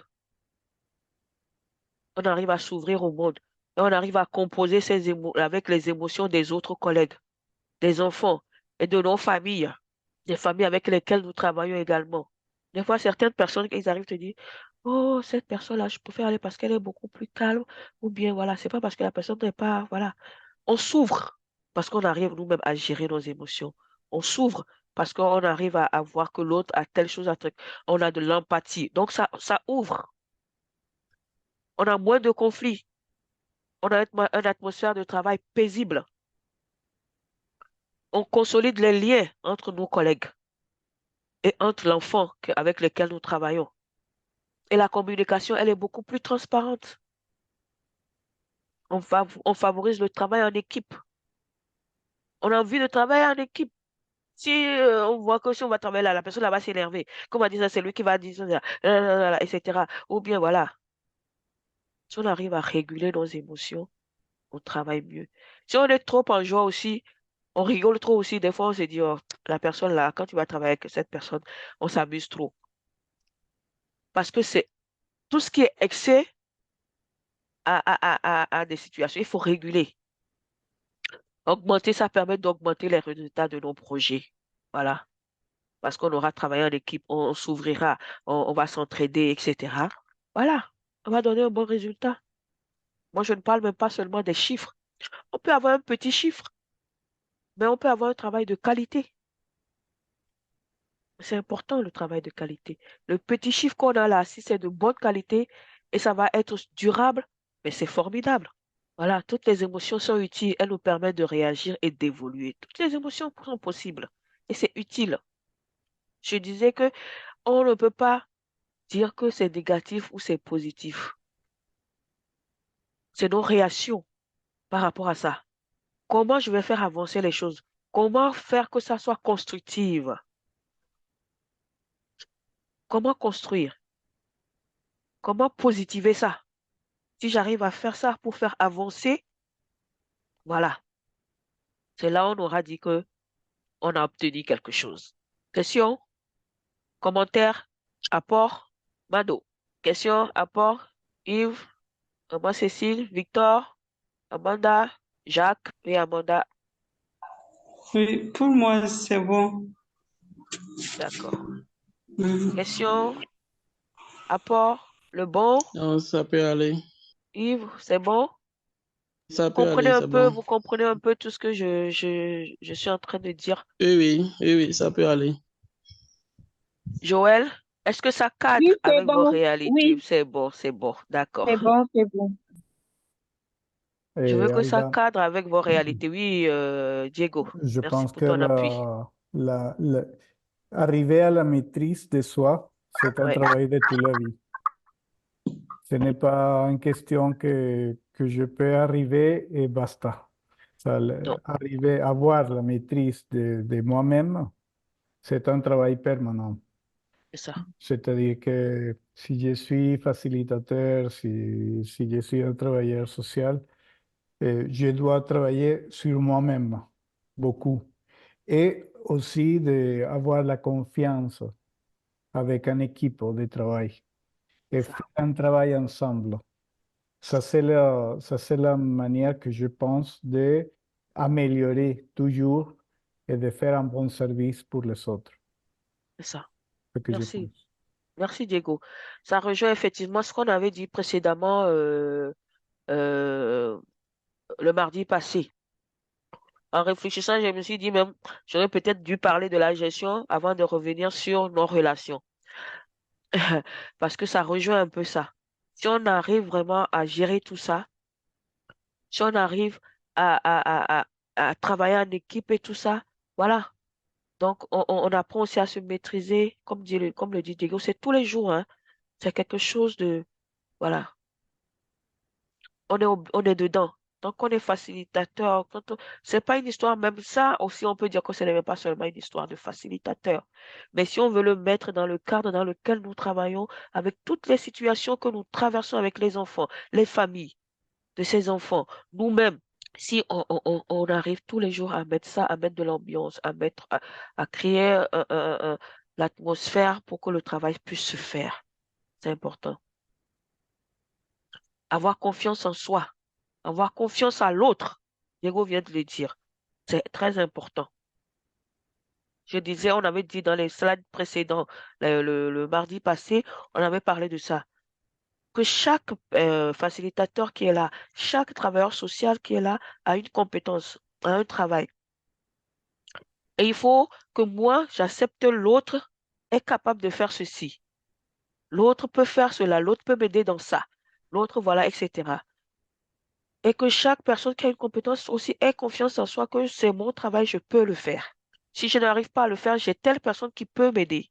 Et si on a cette confiance mutuelle et qu'on arrive à mettre une ambiance et qu'une bonne équipe, etc., Je pense que, voilà quoi. C'est vrai que c'est pas facile tout ce qu'on dit aujourd'hui, mais on va faire tous l'effort de l'appliquer. On va faire tous l'effort de l'appliquer. Et entre-temps, moi, quand je faisais ce travail, l'idée me venait, je disais, mais c'est bien tout ce qu'on est en train de faire. Si on pouvait constituer un petit, c'est pas réseau, mais on dit l'Afrique de l'Ouest, l'Afrique de l'Est ou des choses comme ça. Et chacun essaie, on forme un truc qui nous permet de partager nos expériences, de voir comment on peut s'entraider, comment de voir une plateforme qui nous permet d'évoluer, ça va être formidable, quoi. Non seulement de parler des fois des cas qu'on peut, bien sûr, de façon anonymée, que l'autre peut t'aider, ou bien de parler de nos situations. En gros, comment est-ce que ça peut aller? Bon, j'ai réfléchi comme ça. C'est un truc que je lance comme ça, mais ça va être bien, parce qu'on doit se soutenir. Et ce cadre permet à tout le monde qui arrive d'y rentrer aussi et de partager, voilà, d'évoluer. Moi, j'ai lancé, on peut y réfléchir plus tard. Voilà, c'est pas le moment. Donc, voilà, on a beaucoup avancé. On va être un peu, voilà. Donc, les émotions en elles-mêmes ne sont pas négatives, comme on l'a dit. Elles le deviennent quand les réactions comportementales qui sont suivies sont intenses, trop longues, entraînant un effet négatif sur notre santé mentale et physique et sur les autres. La gestion émotionnelle constitue aujourd'hui le seul moyen pour réguler ses émotions afin de se sentir mieux et de se stabiliser. Elle n'est pas facile et débute par la prise de conscience de l'émotion et de son identification. On parle de l'intelligence émotionnelle. Voilà. C'est un mot, peut-être vous allez l'entendre tout le temps. Tout le temps, intelligence émotionnelle. Voilà. En gros, c'est la gestion des émotions, etc. Ça va plus loin, hein. On va même l'aspect santé, l'aspect neurologique, même beaucoup plus scientifique, etc. D'autres le développent vraiment à fond. Mais c'est pour vous donner une idée. Quand un travailleur social et un enfant apprennent à nommer leurs émotions et à repérer le message envoyé par leur corps, ils arrivent mieux à s'adapter à la vie en groupe et à comprendre ce qui compte pour eux, les limites, les valeurs. Quelles sont mes limites? Qu'est-ce que je dois faire? Qu'est-ce que je ne dois pas faire? Quelles sont les valeurs que je porte, moi en tant que travailleur social et moi enfant? Et en tant que travailleur social, quelles sont les valeurs que je veux transmettre à cet enfant qui est en face de moi? Et aussi pour les autres, l'empathie. Oui, l'empathie, le respect des règles. Voilà, c'est tout ça. Communiquer devient alors plus facile. La communication est le moteur de toute évolution. Communiquer alors devient beaucoup. Et pour finir, je vais donner cette citation de Daniel Goleman, qui aussi est un précurseur de l'intelligence émotionnelle. Il est psychologue. Je crois qu'il est américain. Voilà. Donc, les individus qui développent leur capacité à connaître et à reconnaître leurs émotions conduisent mieux leur vie personnelle et professionnelle. Conduisent mieux leur vie personnelle et professionnelle. Voilà, je finis un peu sur cette citation de Daniel et je vous laisse réfléchir dessus. S'il y a des questions, s'il y a des apports sur tout ce qu'on vient de dire. Et dites-moi ce que ça vous a apporté, ces formations de 4 jours, de 4 séances, pardon. Qu'est-ce que ça a apporté de plus? Parce que c'est ça, on est parti de l'évaluation de la formation passée. On avait fait entre mai et juin, je crois, quelque chose comme ça, juillet, je me rappelle bien. Et on est revenu, on a essayé de revoir un peu, on a essayé de réadapter certaines choses. Qu'est-ce que ça vous a? On a fait la résilience, mais on a fait beaucoup plus de pratiques. On n'a pas fait trop, on a fait de la théorie, certes, mais on a essayé par les ateliers de faire des pratiques. On a donné des études de cas pour que vous ayez une idée plus approfondie de la chose. Mais également, on est revenu sur nous-mêmes en tant que travailleurs sociaux. On a parlé certes de l'enfant, mais nous aussi, en tant que travailleurs sociaux, on a besoin d'avoir un certain équilibre pour pouvoir mener tout ça. Rien ne sert de mettre des approches, de travailler, et si nous-mêmes, on n'a pas un certain, voilà, et que on doit savoir aussi qu'on est vulnérable. C'est parce qu'on sait qu'on est vulnérable qu'on essaie de mettre ces approches-là, ces éléments-là pour pouvoir s'en sortir. Voilà. Question? Diego veut apporter quelque chose ou s'il y a des questions? Non, je voudrais, pardon, c'est Rita. Oui, Rita, oui. Merci bien pour vraiment pour ces 4 sessions. C'est très, très, très intéressant et ça nous pousse à réfléchir toujours quand on travaille avec les enfants, soit sur nos émotions, les émotions des enfants, sur toutes les choses. C'est très, très intéressant. Merci bien. Merci beaucoup, Rita. Merci.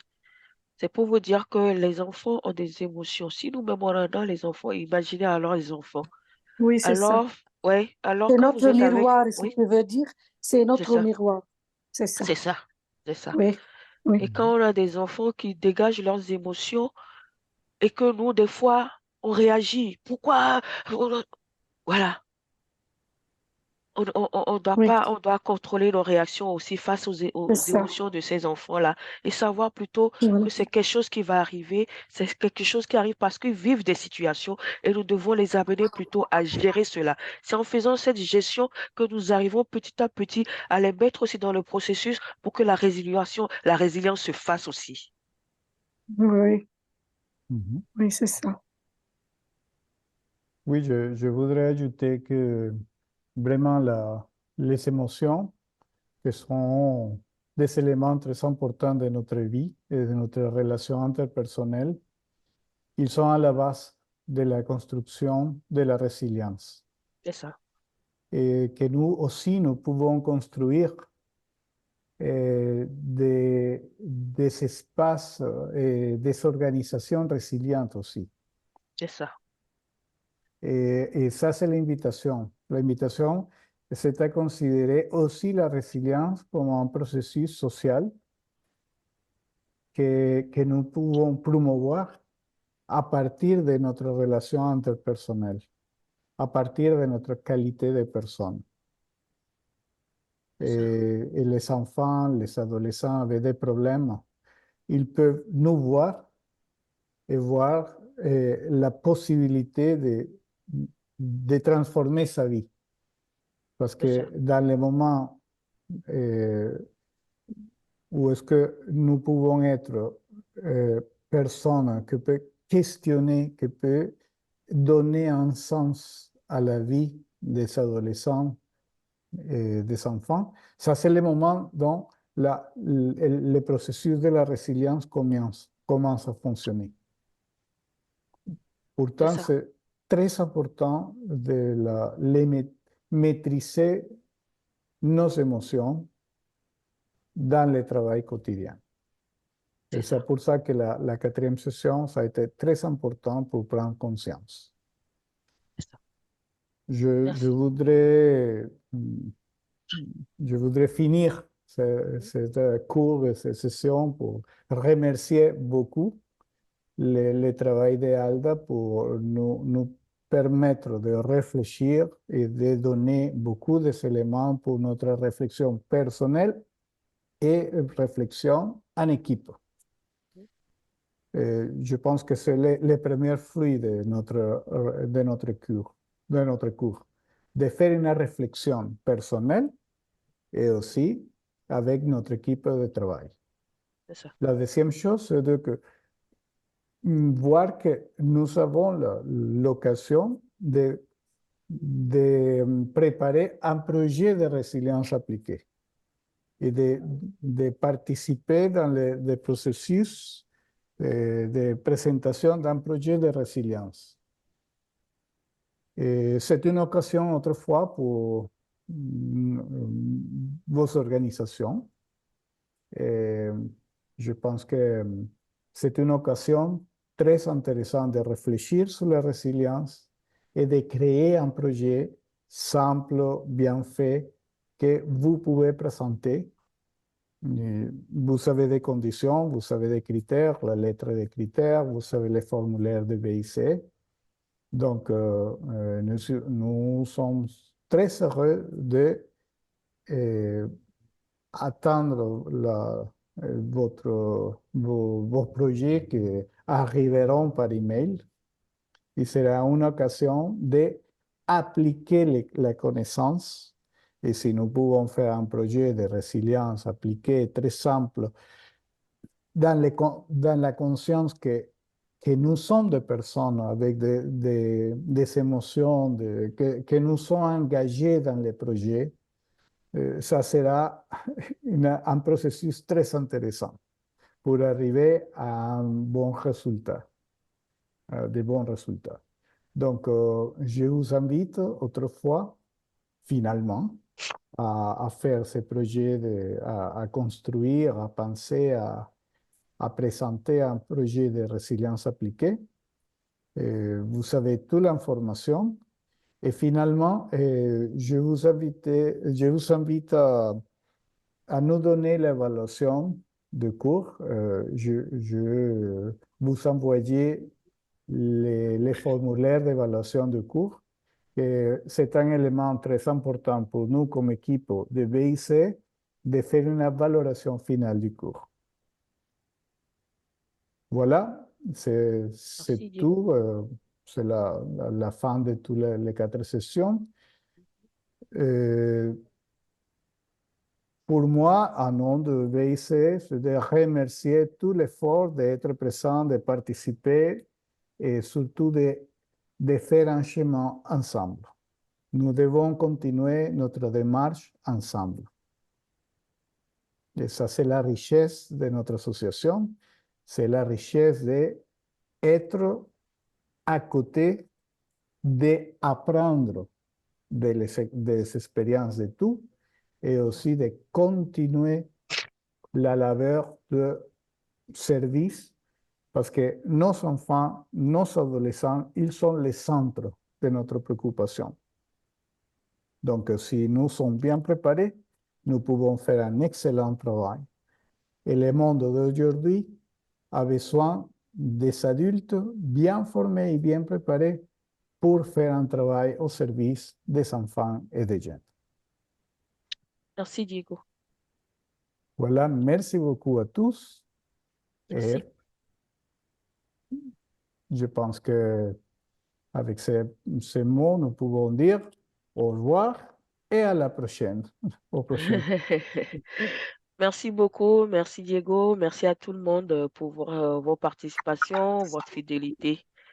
Et on reste quand même dans le groupe et je suis là. S'il y a des questions un peu plus pour approfondir, pourquoi pas. Voilà, c'est pas fini, c'est ouvert. Okay. On continue, on est ensemble et ben voilà. Et merci vraiment pour votre fidélité, pour votre participation. Okay. Ben, j'espère que ça vous a apporté un plus. Merci beaucoup.